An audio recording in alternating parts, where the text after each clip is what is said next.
Welcome to the Betterwallet Podcast, a podcast where we talk to everyday people who have changed their lives through managing their money.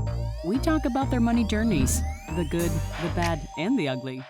Welcome to the next episode of the Betterwallet Podcast. As you guys know, the Betterwallet Podcast is all about demystifying the topic of money and sharing powerful money stories from people who truly beat the odds. Today, we're not going to have people on the line. We're going to talk about a really hot topic that I've been seeing all over the internet, and there's a lot of clickbait out there regarding this topic, and is the world ditching the US dollar, right? So a lot of people are like, oh my God, like, is the dollar going to be worthless? All these different entities abroad, like, are they taking over and they're going to create their own currency? Is crypto going to be a factor? All that stuff, right? So as you guys know, I'm big on just demystifying any topic where I feel like is complete BS. So I wanted to dive into this topic so you know what to do with your money and you know how to position yourself to take advantage of any opportunities that are out there. Why I love this topic: not only am I an economics undergrad, I spent $100,000 learning about, economic factors and theories and all that stuff. I was also a financial advisor, as you guys know. So a lot of these topics I would have with my clients when I was in corporate America. And now I get a chance to kind of break it down for you guys. So really excited about it. So let's kind of jump into the topic head first, right? So I made a post about this on Instagram. I did a carousel and I basically broke down in 10 different slides. I actually think it was maybe nine or 10 different slides, just breaking down what does this even mean? Like, how the US dollar even became the world currency, right? The gold standard. And then I walked through how to go about positioning yourself. But I ended pretty abruptly because on Instagram, if you're a creator on Instagram, you know that you only can do a carousel in like so many slides. And because we are limited in how many carousels we can have or how many slides we can have within a carousel, it's really hard to give all the information that we want to give. And then we have to go to the caption and no one really reads captions. So the cool thing about having a podcast is that I get to break it down for you guys all on the episode and there's no limit. But I'm going to try to keep it short, sweet, and to the point. So as you guys see, the podcast episode, this one is called, Is It the End of the Dollar? Is it the end of the US dollar? Here's how to protect yourself.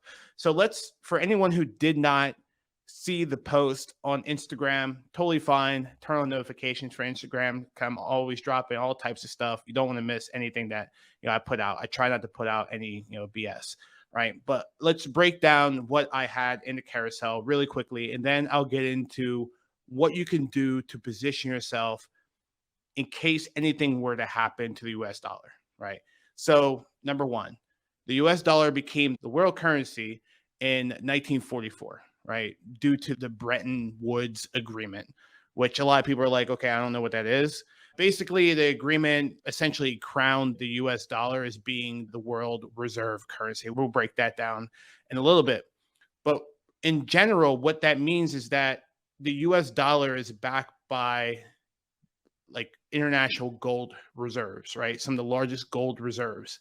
And that made it one of the strongest currencies out there, essentially dethroning the UK pound, what they call the pound sterling, which prior to that date, right before 1944, the world currency, reserve currency was the pound, right? But given the different wars that happened around that time, the U.S. essentially made just to kind of break it down, the U.S. made a lot of money from basically building what they needed for the war, World War I, and because of that, the U.S. dollar became much stronger, right? So that's in general the way you should think about it. But essentially, the world currency became the U.S. dollar, right? And the way that the dollar became stronger and how it became the world currency on top of that is that the agreement basically outlined what's going to basically happen into the future, right? So there was a fixed exchange rate between the dollar, the US dollar, and other currencies because the dollar was backed by gold. So you have gold, the dollar is backed by gold, and then you had a fixed rate between the dollar and any other currencies out there, right? The yen, the euro, whatever it might be, right? Fast forward, let's say 30 years, And then in 1971, President Nixon basically said, I don't want the dollar to be attached to the price of gold anymore. It's leading to inflation within the United States. I'm not a fan. Let's delink it, right, in order to curb inflation. I'm really simplifying this here, but I wanted to make sure you guys are understanding this, right? And I'm looking at my notes here because I don't want to miss any key points. So the dollar continues to be the world currency after 1971, even though it was completely delinked from gold, even though it's still called, the gold standard. And, essentially it remains the world currency. And that means that when international companies are doing transactions, or if they just want like to have a reserve, like think of it as like an emergency fund, they tend to have it in US dollars, right? So like they use that to keep money on hand for international trade and transactions. As you've probably heard, and this is the reason why a lot of what you saw on social media happened, as you probably heard, the BRIC companies, BRIC companies, or countries, I should say, Brazil, Russia, India, China, those countries essentially came together and said, we are interested, I'll use the word interested, in moving away from the US dollar for international trade and transactions. And basically, let's try to find a new currency that makes it fairer for the eastern side of the world, because the western side of the world, Canada, United States, like we've been able to take advantage of the fact that the US dollar happens to be the world currency. And I'll talk about the advantages of having the US dollar as the world currency. And it comes down to basically debt and our ability to kind of influence the global markets, right? So they came together and they said, okay, well, we want to slowly transition to having a different currency as being the world currency, right? What people don't know is that this has been happening for a long time. It wasn't like a last week type of thing. Back in 2010, they came together, the BRIC countries. They announced plans for this thing called the New Development Bank, NDB, New Development Bank, which basically provides an alternative to the World Bank and the International Monetary Fund, IMF, and it just gives them a different option, right? It's still not the US dollar, but it gives them a different option to do that international trade and transactions. Again, very slow shift to that, but they announced the plans in 2010. They've been doing a lot of work, kind of building that up. And, they kind of doubled down on that recently. And because of that, that sparked a lot of fear, especially within the United States, where we've always, for, the longest time, right? Since World War I, we've been that dominant currency. So people are obviously kind of fearful. So let's put things into perspective. I think putting things into perspective and providing context helps you to make better financial decisions. The US dollar, when it comes to global foreign exchange currencies or foreign exchange reserves, the US dollar owns about 60% of that. What that means is that if you look at all the countries in the world, and if you look at their reserves, the reserves happen to be in US dollars, right? The vast majority, 60%. The next or second place would be at 20%, right? So 20% is being the euro. So think about that for a second. The US dollar is in more, their reserve currency in 3 times more areas than the euro. So in general, they have to catch up, right? So like we as being in the United States, the US dollar, we are light years beyond a lot of the other currencies out there. And here's some more context. The euro is at 20%, the Japanese yen is at 5%, and the pound sterling is 5%, right?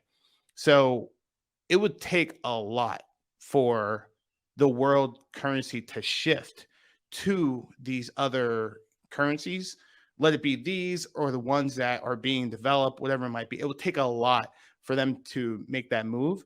And in my opinion, I think countries are reluctant to move to these other currencies because of how stable the United States is.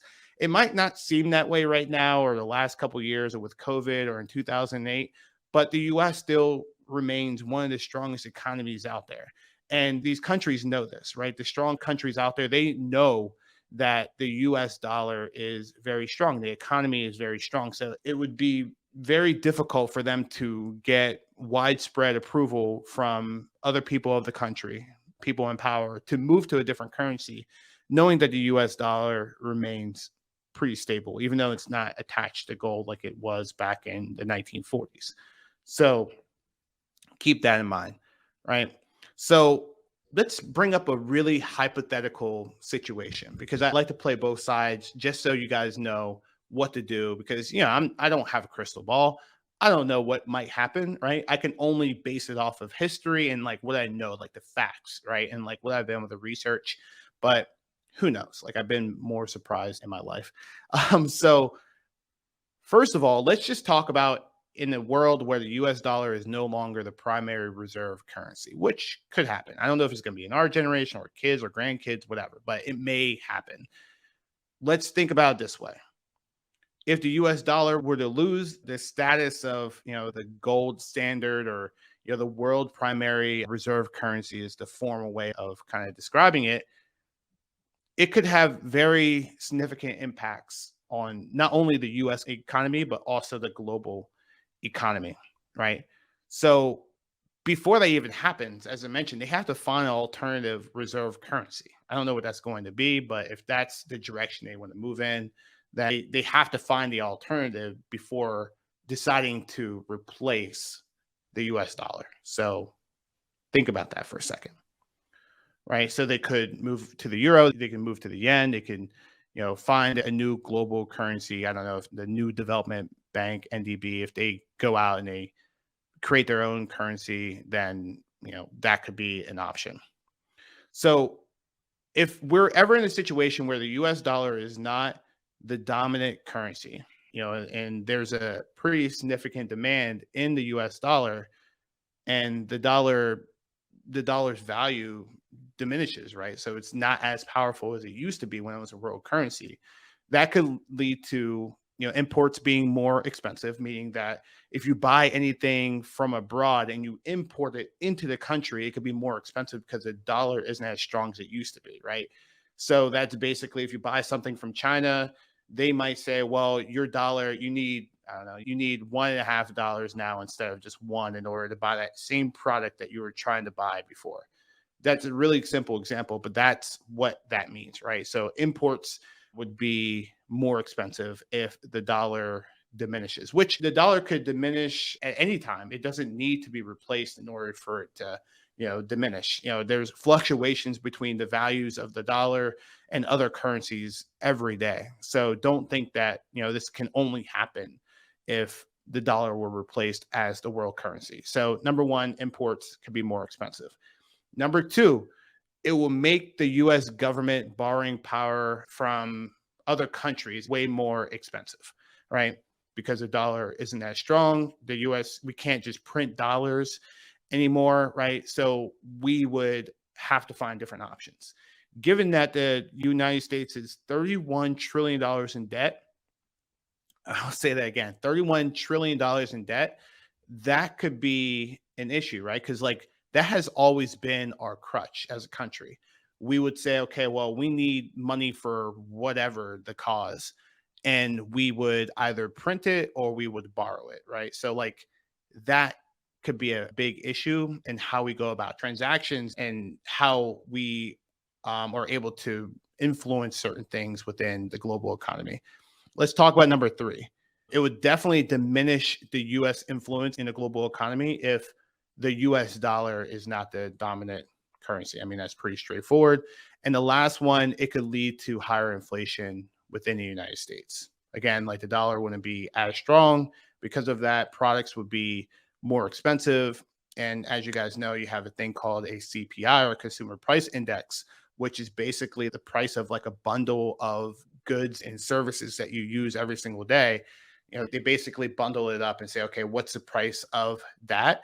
And as that price of that bundle increases, that increases the CPI or Consumer Price Index, right? So if the dollar is not as strong, that could lead to some issues when it comes to inflation. And we already know that inflation is an issue right now I'm not sure what it's going to look like into the future, but normally what happens is it reverts back to the mean being, 2-3% annually. But, as of right now, that would just make the issue way more of a problem if it were to happen right now, like within the next year or so. So here's the golden question. What the hell do we do, right? So you might be asking, okay, Mark, got it, understood, understand the history. What do I do to protect myself? Let's get into it.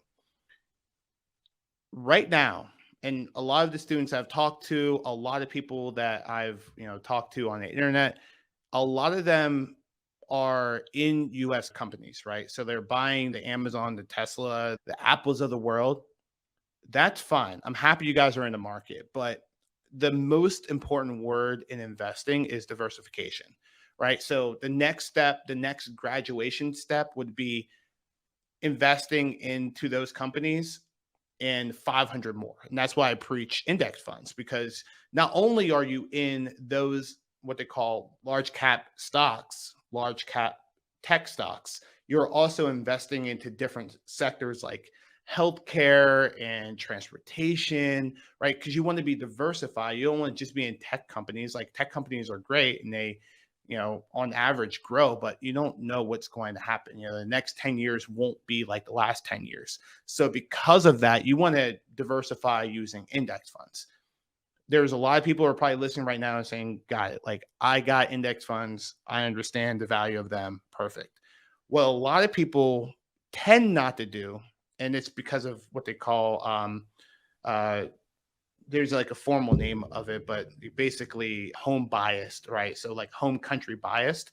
People tend to invest within their own country, but won't invest internationally because they feel like their country is the strongest, right? And it's not just the United States. Like it happens in Europe, it happens in Asia. Like they want to invest into their own country and they won't look international because they're like, we don't know what the growth might be within the United States or wherever it might be.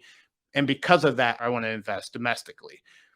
You can do that, but just understand that you are not as diversified as you could be. So let's get into it.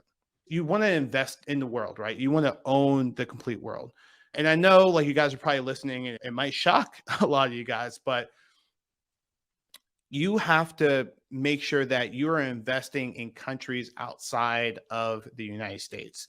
By not investing in the countries outside of the United States, not investing in the countries that are international, you are missing out on a $25 trillion opportunity at least. You're missing out on a $25 trillion opportunity if you're only investing in the United States and you're not investing internationally. What do I mean by that? So everyone knows who Vanguard is, competitor with Fidelity, known for low cost index fund. Vanguard comes out with a periodic report. It might be quarterly, I'm not really sure.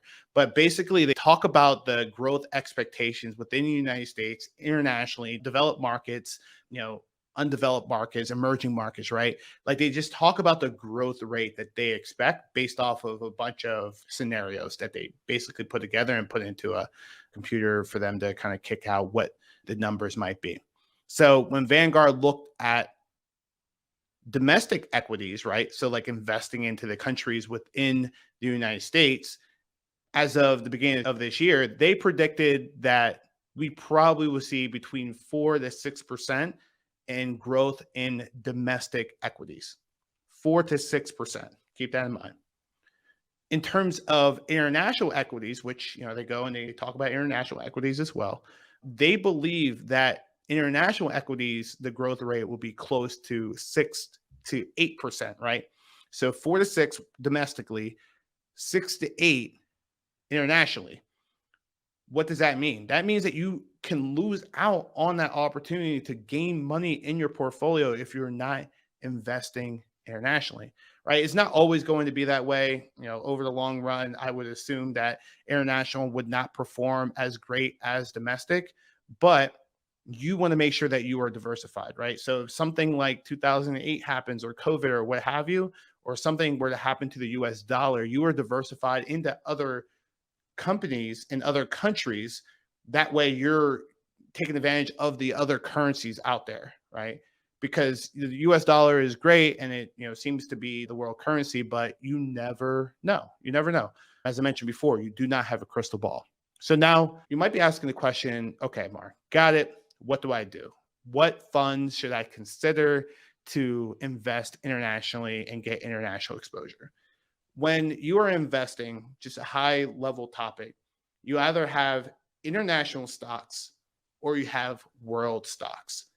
International means that they are companies outside of the United States. A lot of them call like the ETFs and mutual funds, they tend to call them like ex-US, meaning that it's everything but the United States, right?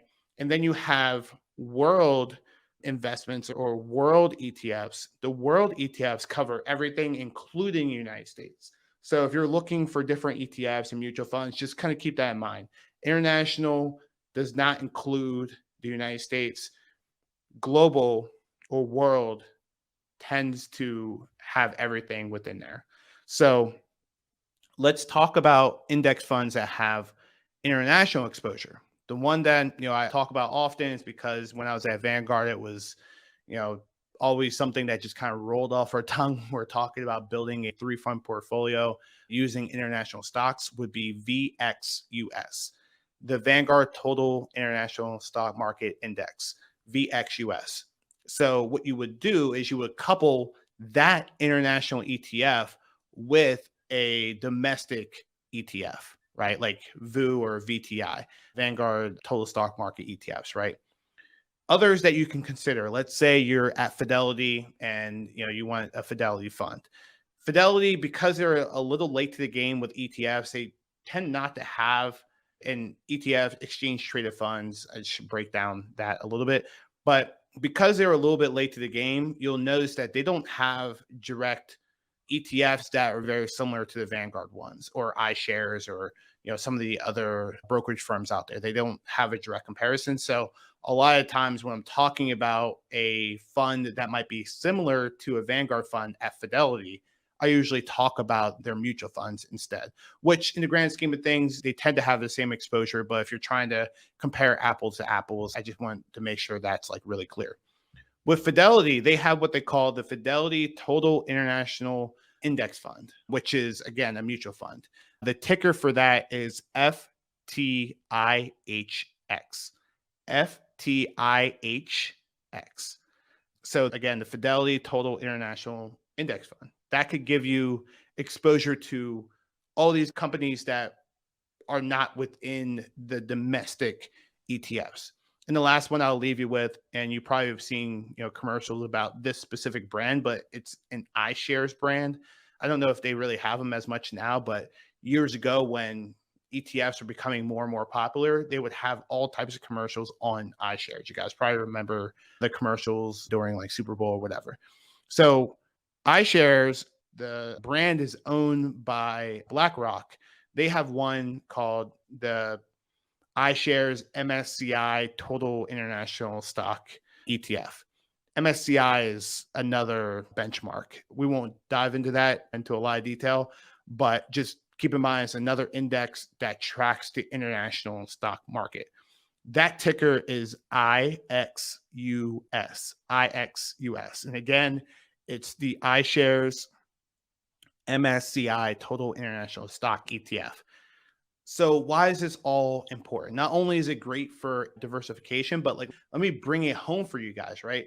So if you are trying to invest in some of the largest companies out there, people don't know necessarily what is within the S&P 500 and what is not within the S&P 500. But if you are familiar with these names, you are not investing into these stocks within the P500, within domestic ETFs. But if you were to go into VXUS, the Vanguard Total International Stock Market Index, you would have exposure to companies like these. Nestle. So like if you basically are drinking any type of coffee, you probably are buying into companies that are international. I think it's a Swiss company, right? Toyota. If you have a Toyota car, that is international. That is not domestic, right? Unilever, big competitor to Procter & Gamble, right? So a lot of people think that Procter & Gamble just owns everything. Unilever is a big competitor to Procter & Gamble. And as you know, Procter & Gamble, they own every household brand that you can think of. Most of them are owned by Procter & Gamble or P&G. Unilever is definitely second place when it comes to that. If you want to invest into LVMH, for example, so Moet, Hennessy, Louis Vuitton, those are international brands, right? You're not going to get into those if you invest into these domestic ETFs. So keep that in mind as you are building your portfolio and you're saying, hey, I want to be diversified outside of just buying these individual stocks. Consider going into international ETFs and mutual funds as well. That way you don't just own the United States, you own the world. And this is, I would tell you this even years ago, 5 years ago when this wasn't a topic of conversation. This is something that has not changed, at least for me. I don't change at all when it comes to just my investment philosophy. You want to own the complete market and not just the United States. So if you're worried about the US dollar and what could happen, that's one step that you can take that could really help your portfolio. Guys, if you guys are saying, hey, like I want to build my portfolio, I want to invest and put my money to work, and I want to build a 3-fund portfolio. That way one day I could retire and live by my own means. I want you guys to join my next class. So every month, as you guys know, every month I have a class where I teach people for free how to streamline their finances and invest into index funds, build an ETF portfolio and mutual fund portfolio, and how to basically leverage that ETF and mutual fund portfolio to one day quit their 9-to-5 and do whatever you want. And you don't have to quit your 9-to-5, but it can make it where you don't really need it, right? You're just at the 9-to-5 because you're being nice, right? So I have a class, and if you're interested in joining that class, I hold it on Mondays and now Tuesdays, the last week of the month. And the next one coming up will be on the 24th and the 25th of April. I want you guys to pull up to it. If you guys are looking to, put your money to work, if you love what I'm talking about today or what I've talked about today, I want you to join that. It's completely free. And then at the end, what I do is I hold a Q&A for any questions that you might have regarding implementing the strategies that I walk through. Again, 24th and 25th of April. But with that, guys, you know where to find me. If you have any questions, I'm going to leave it at that. But, of course, thank you again for listening to the Betterwallet Podcast. And if you guys could do anything as you're listening to me today, I would very much appreciate if you leave a review for the Betterwallet Podcast. I do all this for free. And the best currency that you could ever pay me is leaving a review. Even if it's one word or 3, Marc is great, whatever it might be, leave a review, please rate. And that will really help me to get to more and more people that need our help. So with that, I'm out. Thank you for joining the episode of the Betterwallet Podcast, and have a great evening. Thanks for tuning in to the Betterwallet Podcast. Make sure you subscribe to the show wherever you listen to podcasts. And if you found any value, we'd appreciate a rating and review.